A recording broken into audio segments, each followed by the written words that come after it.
Maybe you've heard the phrase, mothers make boys, fathers make men.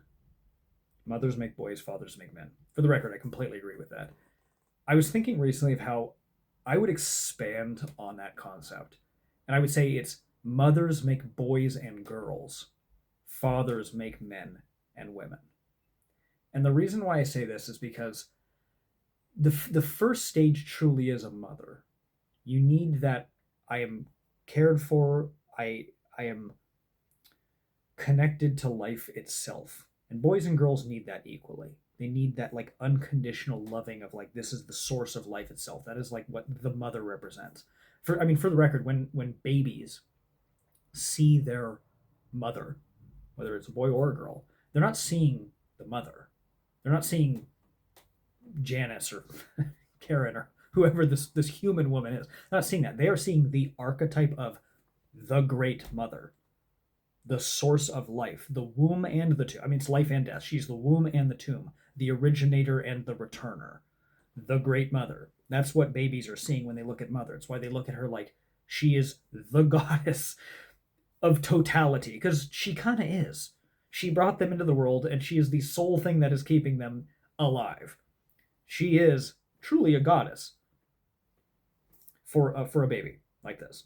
Okay, and that's how babies are viewing this. And so boys and girls need that kind of relationship with a mother figure to actually learn how to live, to come into existence.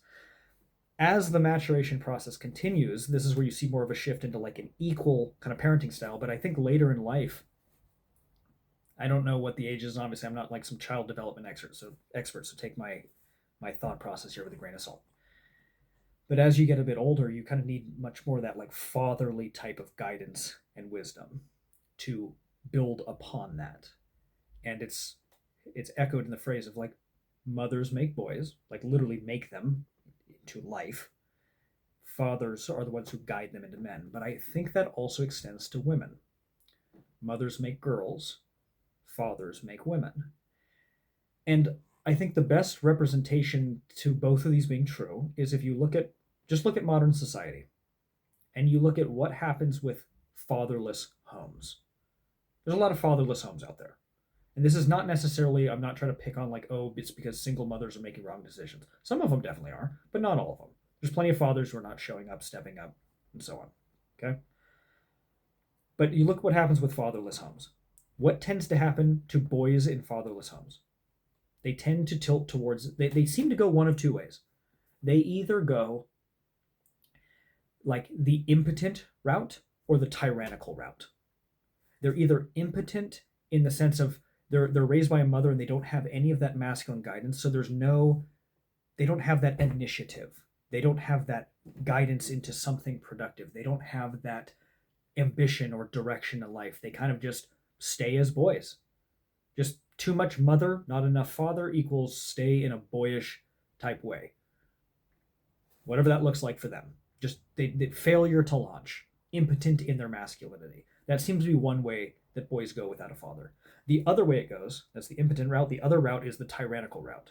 This is, he doesn't know how to channel his innate masculinity well, but he has it and he wants to tap into it. And so he either listens to his idiot friends who are also trying to figure it out, or people on the internet who don't actually guide him in the best sort of way.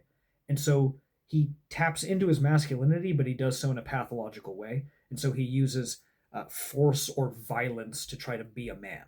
And this is the guy who tilts towards criminality, being in a gang, stealing, acting out. And boys like that tend to either end up prematurely unalived or in prison. And so you kind of have these two opposite extremes of without a father's guidance, you have either an impotent boy who never gets into any masculinity, or the boy who full on embraces masculinity in the most toxic, immature forms of it. Because fundamentally, that is what the toxic masculine is you're using your masculinity to through physical violence and force to exert control, to gain control that way. That's what toxic masculinity is. I would say what toxic femininity is you're using your sensuality and sexuality to seduce and manipulate for control. The masculine and feminine are both, the toxic ones are both trying to control other people. The masculine does so through violence and force. The feminine does through seduction and manipulation. But they're both trying to control because they're both immature and pathological in their expression. And I think this is exactly what happens to women too. Women who, without the father role in terms of guiding their femininity in the right way and what that might look like, I think they tend to go one of two ways. They either go they're almost like in the same way that the boy is impotent in his masculinity, there's a woman who's impotent in her femininity. She doesn't feel safe to be a woman. She doesn't feel loved for being a woman. She doesn't feel loved for having feminine qualities. And so she often goes masculine. She takes on all of the qualities of the father she never had to be the father for herself that she never had. She doesn't feel safe being feminine because she never had a man to help kind of support her and guide her and tell her, like, I love you for who you are. You are wonderful as you are in your intrinsic nature. She felt like she had to go into this performative masculine type role, and to be the father she never had. So she's, in a way, like it's the same impotence. The boy is impotent in his masculinity. She's impotent in her femininity. Because he's impotent in his masculinity, he failures to launch. Because she's impotent in her femininity, she's afraid of embracing the woman inside. The tyrannical route, he's violent and controlling. She's seductive and manipulative. This is the woman who becomes highly promiscuous, or she sleeps with men to try to fill the void, or she sleeps with men to manipulate them into relationships, or she sleeps with them to like try to get whatever she wants. It's the same sort of pathology. It's why you see when there's a degeneration away from fathers being present in the home, boys tend to tilt towards criminality, women tend to tilt towards promiscuity.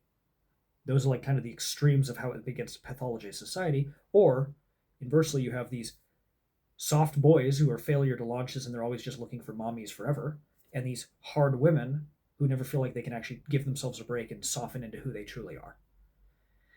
And this is my theory as to why mothers make boys and girls, but fathers make men and women.